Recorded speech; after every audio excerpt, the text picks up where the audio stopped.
What does it mean? A clean mind and a pure heart.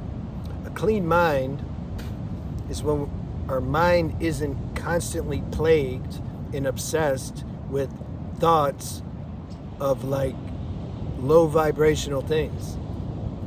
Thoughts that are trying to compel us to get dopamine hits.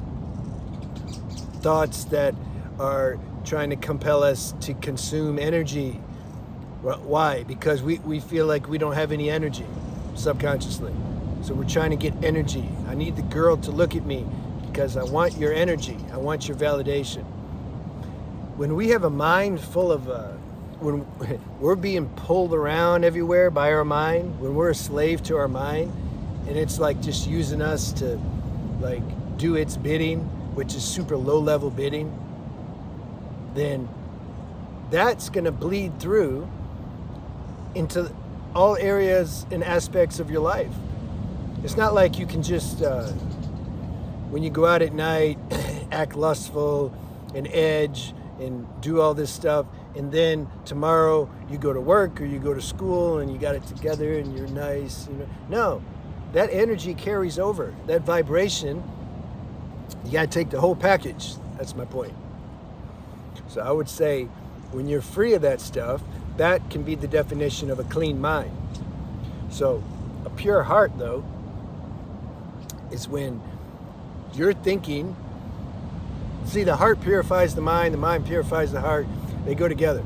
The heart is when something inside, you have compassion for others. You know when they're suffering. Something wants to try to give something. Something, though. Intuition guides you what to give, not mind. Sometimes mind thinks, oh, I want a bunch of money so I can like give it to people. Well, you can make them worse. You have to have some inner wisdom and discernment that determines how to help somebody. There's millions of ways to help somebody. Money's not the only one. But the fact is, when your heart's more pure, then that's your orientation. You're thinking more, yeah, what can I give? How can I give energy instead of taking the energy? That's heart, right? Heart's like when they say you have an open heart, you have a giving heart, a compassionate heart, generous. That's the definition of that. You want to like, because you've been through it. This is the thing. This is why, you know, we have to go through that stage of being like all messed up for a while. Otherwise, you can't appreciate the transcendence of it to when you're not messed up. And then you won't be able to relate to people who are messed up. If you just lived your whole life as some golden Buddha, how are you going to relate to people? You have to taste the struggle and the strife and the pain and the challenge of coming out of that so that then you can help people organically. And then the people will see. They'll see in you. They're like, oh, I trust this person. It's like if you went to a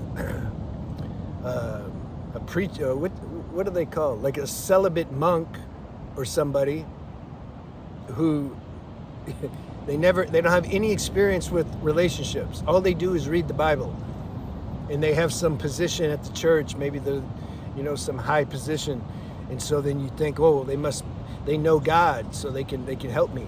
And then you go to them and you tell them you have trouble with lusting and edging and masturbation and porn addiction. You're going to sense they don't really know what you're talking about. They can't really help you. So if this is your karma, your dharma, that you're going through this struggle with lust and semen retention, it's because God has his reasons why. We all have our different challenges, but you're going to be qualified to give some light and share help to others when you come out of that.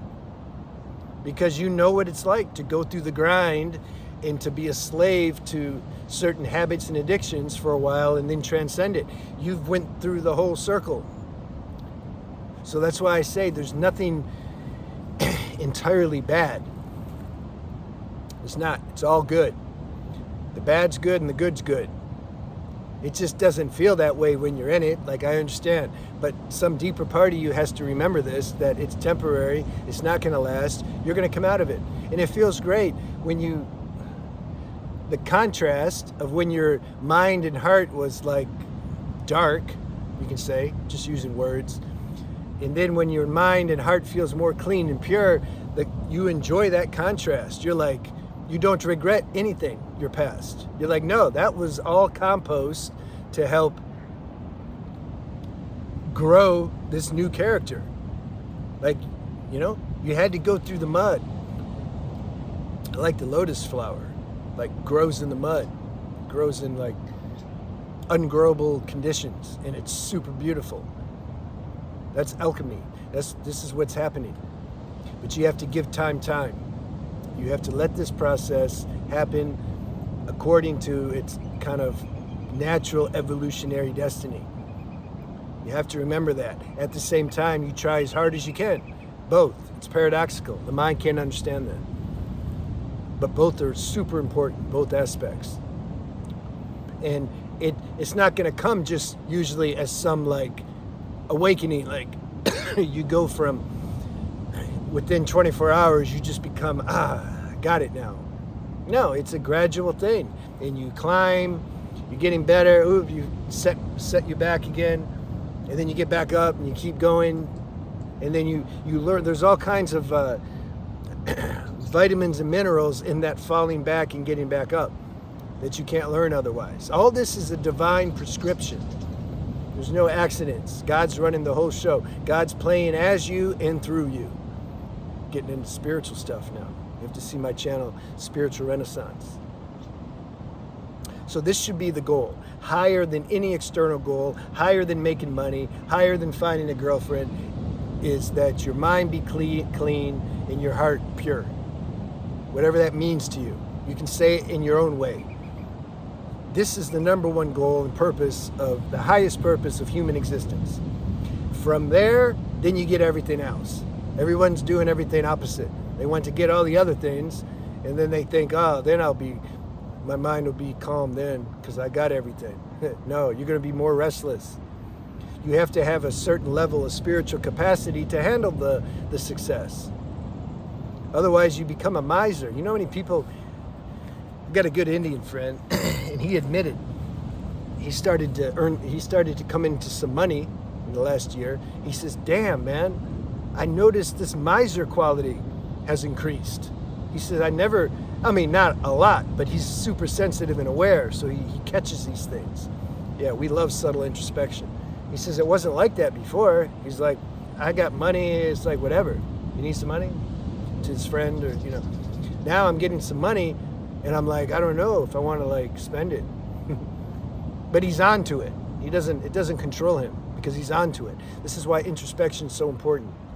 Introspect.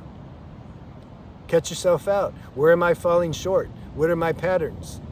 What am I doing? Focus on that rather than focusing so much on like looking in the mirror and going to the gym and what are my numbers for the month? How much did I make? What am I shooting towards? What's my success? What's my projection in the next year? What's my next projection in the next 5 years, 10 years? All this goal-oriented stuff. That's fine. If somebody's on that level and stage, it's cool. I'm not trying to I'm not trying to recruit anybody. But for those where it's already awakened you that there's something more important than all that, then these videos are for you. This is who I'm making the videos for. I'm not making them for mainstream people. That's not my field. This is not who I'm here to connect with, because I don't connect with them. I never did. I connect with you, whoever you are. I'm doing groups soon, so I'll send everybody an email who's worked with me. There's like bees around. And I'll make an announcement on the video also. So we'll do that. All right, have a good day.